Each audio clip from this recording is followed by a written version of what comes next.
দেশের viral king খ্যাত অভিনেতা জায়েদ খান শিল্পী সমিতির পদ নিয়ে নিপুণের সঙ্গে কোন্দলের জেরে নায়ক পরিচয়ের বাইরেও জায়েদ খান বেশ আলোচিত। সমিতি থেকে সরে যাওয়ার পর দেশ বিদেশে স্টেজ শো করে তুমুল ব্যস্ততায় কাটছে জায়েদ খানের দিনরাত। এপ্রিলের শেষ সপ্তাহে অস্ট্রেলিয়ার মেলবোর্ন ও সিডনিতে শো করতে গেছেন এই অভিনেতা। তার সঙ্গী হয়েছেন চিত্রনায়িকা নুসরাত ফারিয়া। দুজনকে প্রথমবার একসঙ্গে দেখা গেল সুদূর অস্ট্রেলিয়াতে। কাজের বাইরে দুজনেই মেলবোর্ন সিডনি ঘুরে বেড়াচ্ছেন। একসঙ্গে তোলা বিভিন্ন ছবিও ভেসে বেড়াচ্ছে সামাজিক যোগাযোগ মাধ্যমে। ৩ মে রাতে সিডনির অপেরা হাউসের তীরে দাঁড়িয়ে জায়েদ খানের সঙ্গে ছবি তুলে নিজের ফেসবুকে পোস্ট দিয়েছেন ফারিয়া।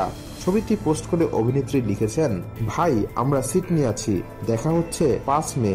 ছবিতে দেখা যাচ্ছে দুজনেই ম্যাচিং করে কালো রঙের পোশাক পরেছেন।